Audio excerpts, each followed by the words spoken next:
Ada satupun yang lihat, kita malah bermaksiat kepada Allah Subhanahu wa taala. Sehingga di dalam Al-Qur'an disebutkan innallaha ma'al ladzina taqaw. Sesungguhnya Allah Subhanahu wa taala itu bersama orang-orang yang bertakwa.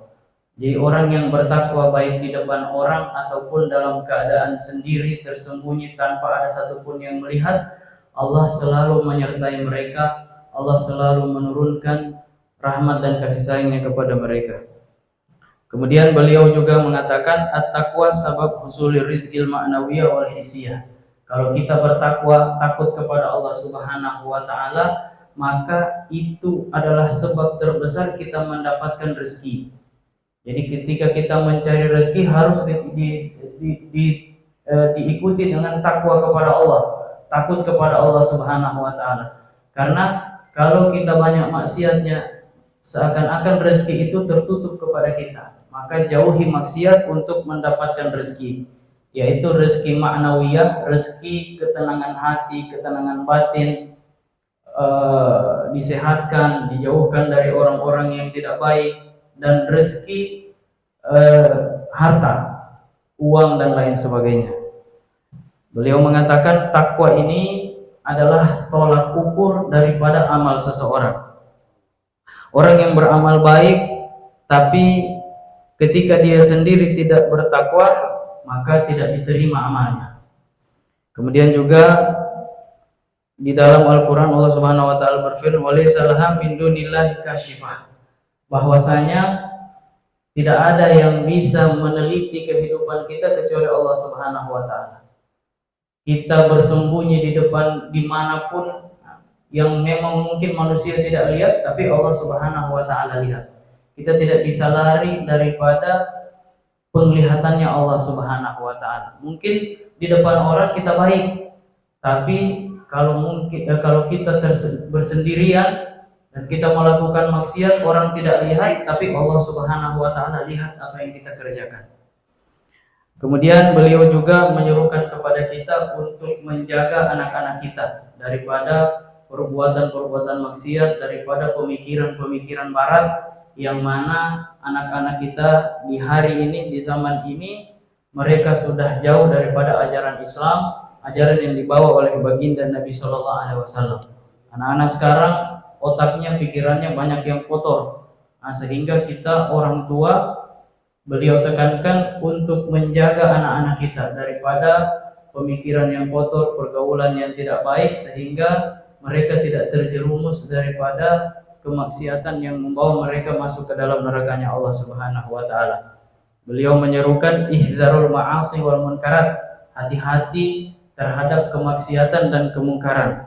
Innakum fi ayyamin murabahat, karena sesungguhnya sekarang ini kita berada di hari-hari keuntungan. Sama seperti orang yang jual beli, orang yang berdagang, ada waktu-waktu dia mendapatkan keuntungan.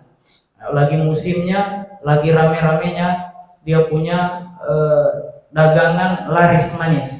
Maka di dalam kehidupan beragama, di dalam kehidupan beribadah kepada Allah Subhanahu wa taala, ada waktu-waktu yang mana kalau kita beribadah itu pahalanya sangat besar, Allah lipat gandakan. Yaitu diantaranya kita di bulan Maulid ini, bulan baginda Rasulullah SAW dilahirkan, yaitu bulan Rabiul Awal.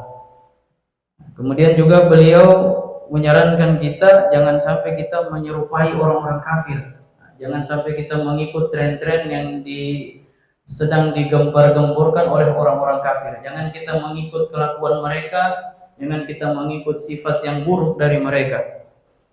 Di dalam hadis Nabi Shallallahu Alaihi Wasallam bersabda, kalian nanti akan mengikuti orang kafir itu sedikit demi sedikit, mulai dari sifatnya, mulai dari pakaiannya, mulai dari macam-macam kalimat-kalimat kotor yang mereka sampaikan. Kita juga terikut membilang kalimat-kalimat kotor itu, sampai Nabi SAW bilang walau hatta sehingga mereka masuk ke dalam lubang biawak, kita terikut.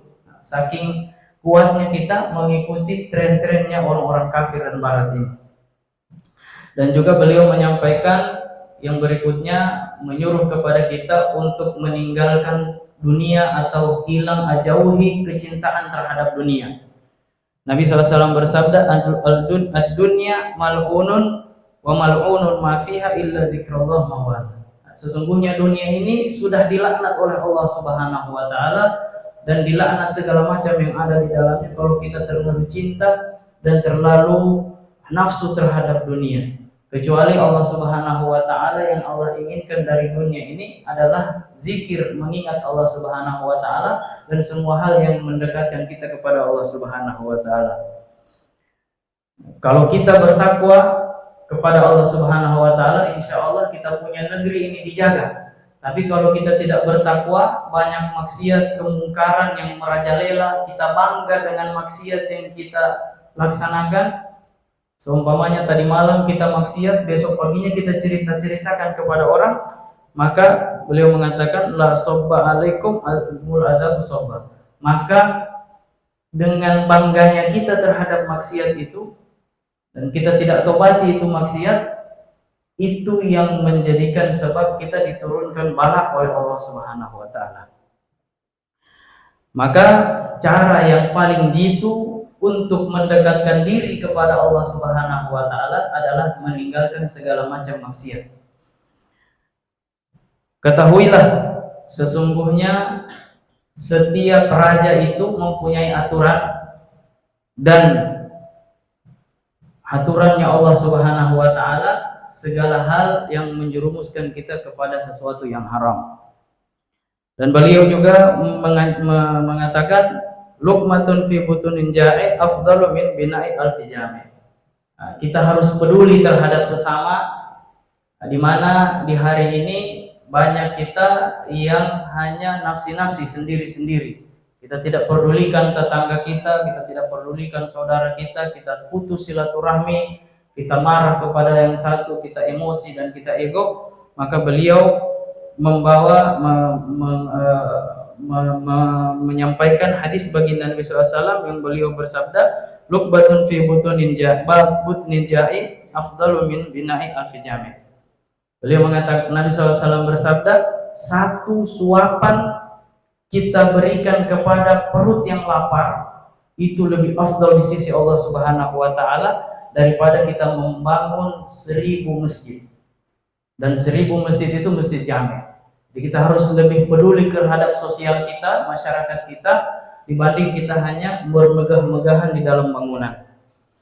Dan terakhir ada hadis Nabi SAW yang beliau sampaikan tadi. Para sahabat bertanya, ya Rasulullah, apakah kita akan dihancurkan oleh Allah Subhanahu wa taala, akan diturunkan bala oleh Allah Subhanahu wa taala, sementara di sekeliling kita masih ada orang-orang soleh? Maka Nabi SAW menjawab, iya, Allah akan turunkan bala kepada kalian walaupun masih ada orang-orang baik, orang-orang soleh di sekitar kalian. Dengan apa itu? Kata baginda Nabi SAW, idza kathural khabath, apabila sudah terlalu merajalela ini yang namanya maksiat. Maksiat sudah dikerjakan terang-terangan, dikerjakan di jalan-jalan, kita sudah bangga dengan maksiat, kita sudah tidak pedulikan lagi orang-orang di sekitar kita. Maka walaupun masih ada orang baik, walaupun masih ada orang-orang soleh, yang mana orang-orang soleh itu juga cuma diam, tidak amar ma'ruf nahi munkar, tidak menyampaikan kebenaran, maka disitulah Allah Subhanahu wa taala akan menurunkan yang namanya bala. Jamaah yang dirahmati oleh Allah Subhanahu wa taala, itulah ringkasan daripada isi khutbah beliau. Semoga Allah Subhanahu wa taala menerima salat Jumat kita pada hari ini. Wallahul musta'an. Kurang lebihnya kami mohon maaf. Wassalamualaikum warahmatullahi wabarakatuh.